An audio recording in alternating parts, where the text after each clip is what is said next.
we move on to do a full preview of Tuesday's Champions League fixtures, obviously excluding Real Madrid take on Borussia Dortmund.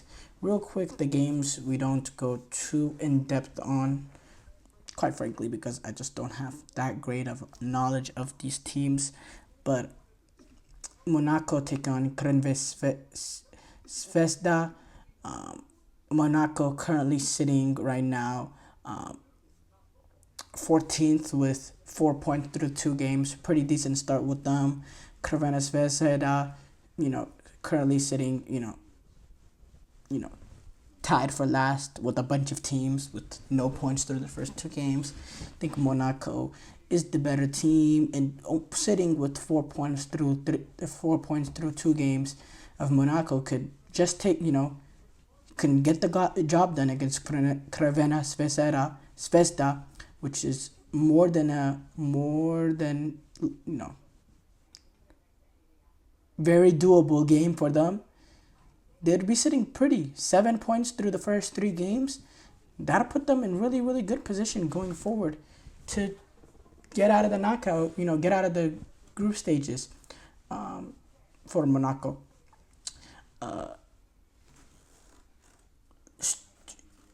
Sturm Graz take on Sporting Lisbon. Sporting Lisbon as well, sitting with 4 points through 2 games. Pretty good start for them. Sturm Graz sitting last as well. Similar, exactly actually. 4 points going up against no points to the last game I talked about. Same situation for Sporting Lisbon. They get this win in a very doable game. They're sitting on 7 points through 3 games and put themselves in a good, position to be in looking forward. As well, Girona take on Slovan Bratislava. Girona taking on Slovan Bratislava. Girona being that fairy tale, getting out of the making it a top 4 out of La Liga. They got a must-win game now going up against Slovan Bratislava. It doesn't get much easier than Slovan Bratislava, who are also sitting on 0 points. This is a Girona team. Their depth is getting tested in the fact that they're playing Champions League football. They lost a lot of their key important players that were involved into that team that helped them get into the top 4, with the losses of players like Savio and Dovbyk, who've made moves to Man City and Roma, and many more important pieces of that team, and they're suffering. They're suffering so far, and they're starting the Champions League with 2 losses from 2. And in the La Liga, they're sitting 12th place with 4 losses already this season in their first 10 games and another 3 draws. They've dropped points in 7 of their 10 games. They are not as good of a team as they were last season. They lost a lot of important pieces and a lot of important depth as well to the team. Now this game is a game I think that they'll be able to get past, but it's more than a must-win now for Girona. With no points in the first 2 games, they have to get that result over Slovan Bratislava, and I fancy them to do it. I think they have more quality overall than Slovan Bratislava, despite the players that they've missed, they've lost. Aston Villa taking on the likes of Bologna. Aston Villa, great start to their Champions League campaign. Aston Villa, been so impressed with them in how they looked in their opening game against Young Boys, which that's an easy team to play. Yes, in theory, in the Champions League, we saw what Barcelona did to them. But going away to Switzerland with a team in Aston Villa that don't have any experience, really, you look at that squad, not many players has even heard the Champions League anthem. A very, very Champions League inexperienced team, and a club that's inexperienced in playing the Champions League, which does play a factor. Getting that win and how comfortable that they were, and then in their next Champions League game, following it off by defeating Bayern Munich, a team that reached the semifinals last season, a team that's looked and played some really, really good football this season against some high-level opposition. We saw how they were able to dominate Leverkusen despite not getting the win there, finished the draw, but they dominated that game. Aston Villa, great start from them. Now you take on a Bologna team that is sitting with only a point in the first 2 games, suffering a little bit of that Girona, them also sitting in 12th place. Problem with them though is they've only lost one game, but they've drawn 6 games. They've lost Xerxes, which is also Xerxes, also an important part of that team. They lost the likes of Calafiori. We know he was a stable part of that back line for Bologna. And then on top of that, they lost their manager Thiago Motta. That, probably the biggest loss that they suffered.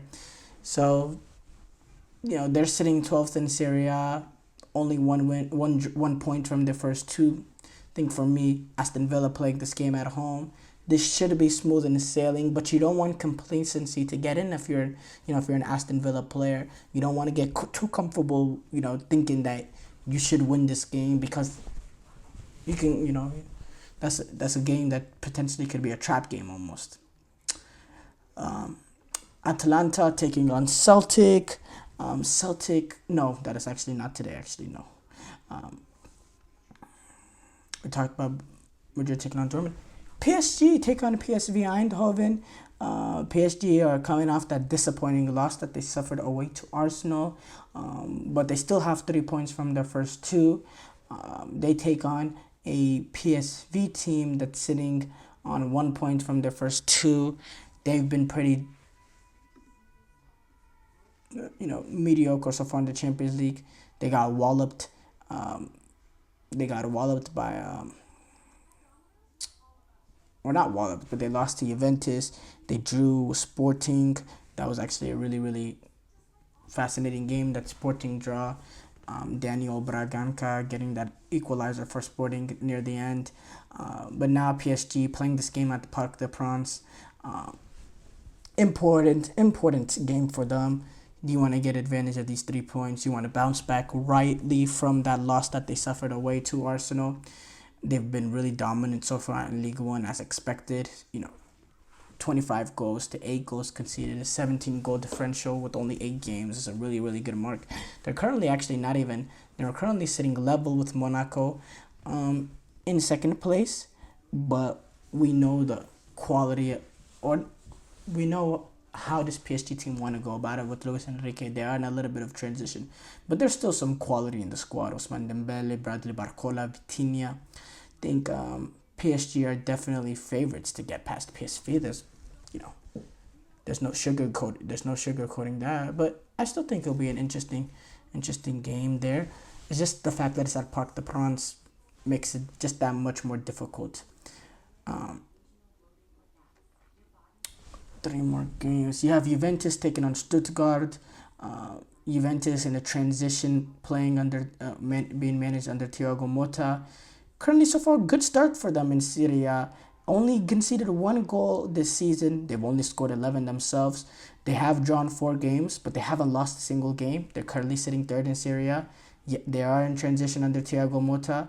They have had a lot of injuries as well that they've had to deal with, and they're slowly starting to get players back, like Timothy Weah, Weston McKennie. He should be back in a bit as well. They do like that a little bit of dynamism in attack, but Thiago Motta, he's a manager that can get the best out of a team without the sum of their parts. I said Weston McKennie.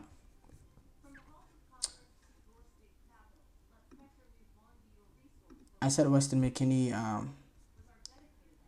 Yeah, he was not. He's not. He wasn't back, but he'll be making a.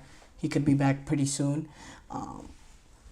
and he could be starting at Stuttgart.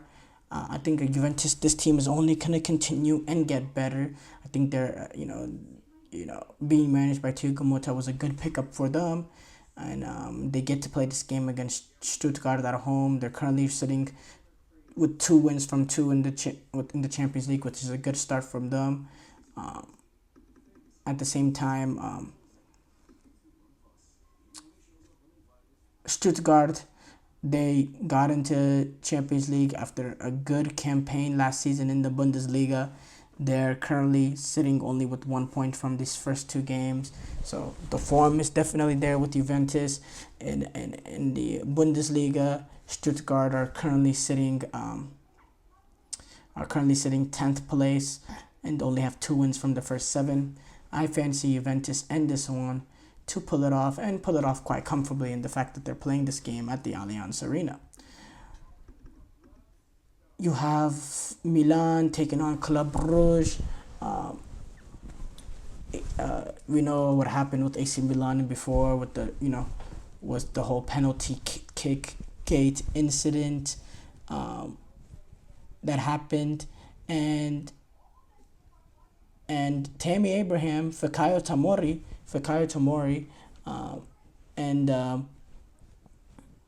Fikayo Tomori and Tammy Abraham, they were actually not in the starting 11 for AC Milan this weekend. They were both benched. Whether and Theo Hernandez, he was not even involved because of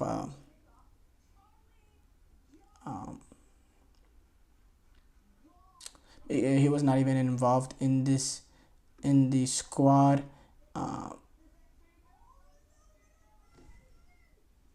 Was not even involved in the squad after he was just actually, I don't even know why he was not involved in the squad, but we know the incident that happened with them.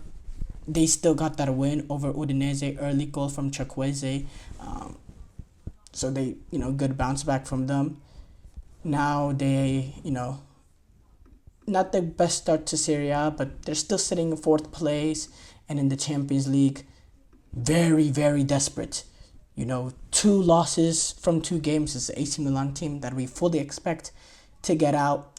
Must win game, taking on a Club Brugge team that, quite frankly, it doesn't get, is one of the more doable opposition that you get in the Champions League. Despite they did win. They did win Club Brugge. They did win a game. They do have 3 points, but there's still better teams to play. They beat Sturm Graz, which is just an even worse team than them. And then Arsenal take on Shakhtar Donetsk. Arsenal is a team that is coming off that disappointing result against Bournemouth. But as far as the Champions League, they've started off with 4 points. They went away to Atlanta. They got the point. They beat PSG at home, which could be a difficult game. And they do lack that little bit of creativity with the loss of Odegaard and Bukayo Saka.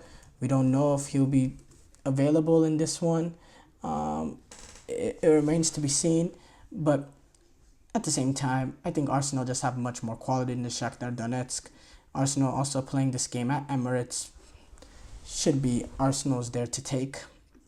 I think it'll be a comfortable 3 points for them. But you never know. They've made difficult games. They've made games that should be easy, or should be very doable. They've made it look difficult. We saw the game against Southampton, and now this game, and then a game against Leicester, game against Southampton, and then this loss that they suffered against Bournemouth. So who knows?